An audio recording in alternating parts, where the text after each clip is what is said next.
In this video, I'm going to take you through the steps to knit my Sable Sweater pattern. The Sable Sweater is a top-down raglan knit featuring a high neckline and wider sleeves.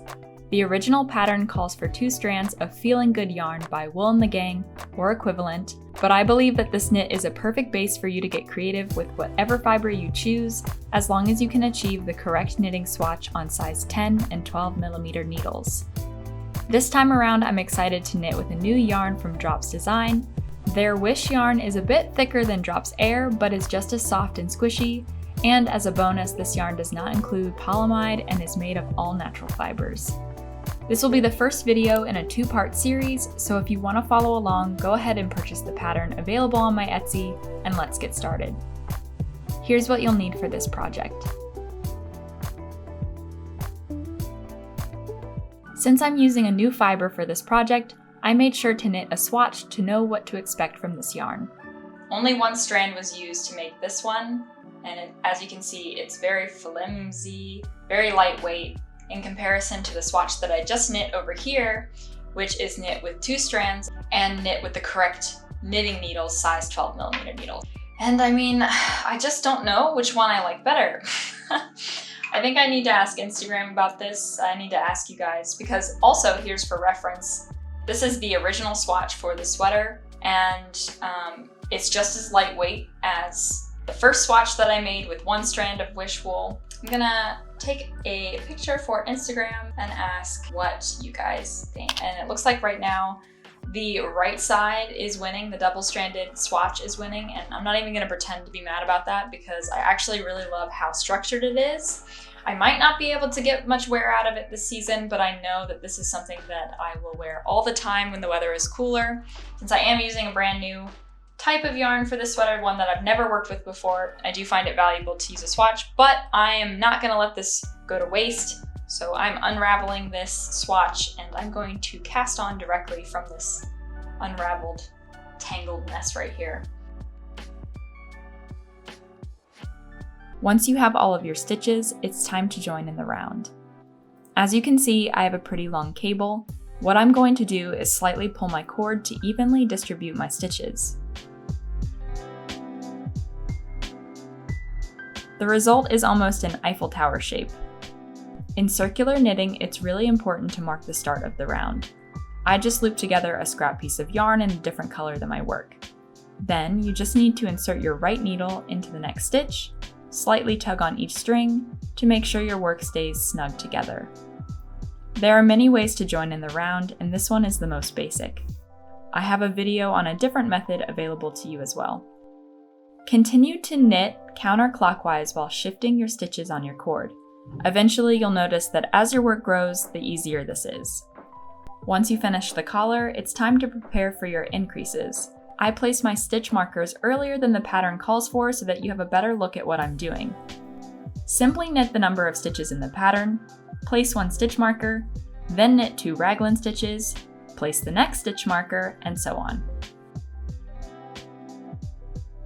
I think the best way to explain the setup of a raglan sweater is with this diagram.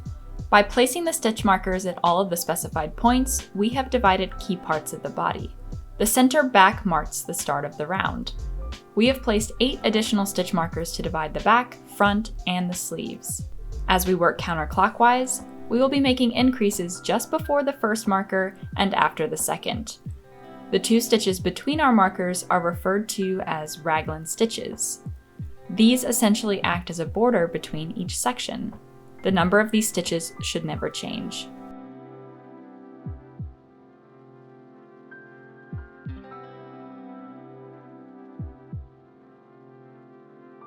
So now we finished making the collar of the Sable Sweater. Just make sure that you are reaching your desired length. Come and sit. Here you go. Come and hang. Come and hang out. No? You want to sit over here? Well, I mean, make up your mind because I don't have much time here. Okay, Molly's gonna help. All right. So now we have Molly here with us. And what we've done is we finished the collar of our Sable Sweater. Good job. Good. Did we do good? Right, so we finished the collar of the Sable Sweater. Since we were working from the top down, it is completely optional, like the length of the collar. You don't necessarily have to follow what is instructed in the pattern. That's the beauty of knitting from the top down, because you can continuously try on your garment and decide what length do you want the collar, what length do you want the sleeves, what length do you want the body. It's all completely customizable. So now I've gotten to a point of the collar that I'm really happy with, and I'm going to switch out my needles from size 10 to size 12 millimeter needles. So remember, the blue indicates the center back of my work. So I'm nearly there. I just need to do 2 more stitches. And now what I'm gonna do is I'm gonna switch out my needles. I like it when you come and hang out with me. Right, so I've demonstrated this before, but what I like to do when switching out interchangeable needles is I like to switch out only one at a time. I'm gonna switch out my right needle from 10 to 12, but I'm gonna leave my second needle, my left needle, as a size 10. And the reason for that is so that it's easy for me to slip my stitches from left to right.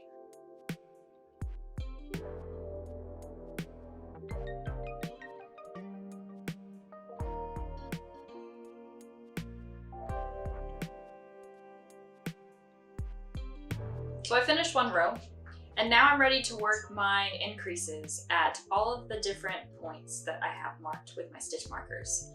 So that means, what it means to increase is really it means that we're creating stitches around the entire body so that from the collar point, our sweater will be... My fiance is eating soup. At this neckline, what we are going to do, since we've marked out all of our stitch markers, we are going to be making increases at each point to grow the sweater out from the neck, shaping the shoulders, and then eventually the sleeves and the body. I've knit just before my second stitch marker, and what I'm going to do here is I'm going to make one right. To make one right, what I do is I pick up the bar in between the 2 stitches. There's a stitch marker that is in between these 2 stitches as well. I'm going to ignore that, leave it there, and just pick up the bar. So focusing on that bar, and I'm going to put it on top of my left needle. So as you can see, the left needle is poking out from behind the bar towards the front of my work. Then I'm going to take my right needle and I'm going to insert it through the front. I'm going to use my nail to kind of help it make it a little easier. So I inserted my right needle from front to back. Now it looks like any normal knit stitch, so I'm going to take my working yarn, wrap it around my right needle, and pull back through. So there, I've made one increase, and what I need to do here is slip my stitch marker and knit the next 2 stitches. To make one left, it's pretty similar. First, slip your stitch marker over to the right needle. Then insert your right needle under the bar between the 2 stitches, but this time go from back to front. Take your left needle and insert it to the front of the right needle and knit through the back loop.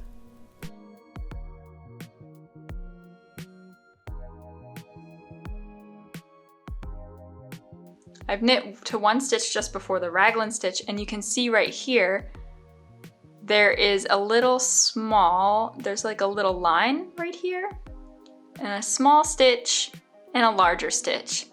So this to me is an indication that it is time to make an increase. So if I knit this stitch here,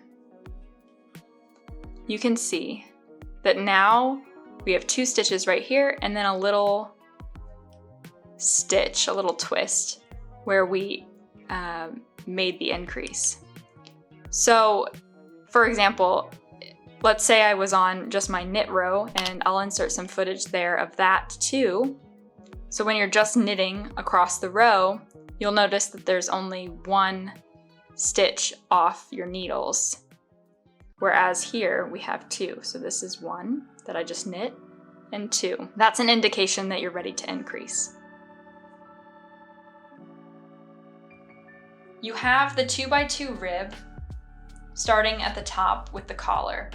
A key way that this has been designed and that you know that you're on the right track is if your 2 raglan stitches are continued from the collar. So if it happens that your 2 raglan stitches are on a purl, 2 purl stitches, then you know that you've done something wrong there. So you should have a continuous line from top to your armpit, essentially. This nice border right here. Continue making increases just before and after the markers dividing the raglan stitches, and make sure that you are knitting across without increasing every other round. Do this until you have reached the length recommended in the pattern, and then you'll be done with the yoke. But I think that's a good place to stop for this part. In the second video of this 2-part series, I'll demonstrate how to separate the sleeves from the body and finish up this sweater. I really hope that this video was helpful to you if you are a beginner knitter interested in working in the round. Like I mentioned, the full pattern is available on my Etsy linked below. Don't forget to like this video if you enjoyed it, and subscribe for more knitting content like this. And I'll speak to you again real soon.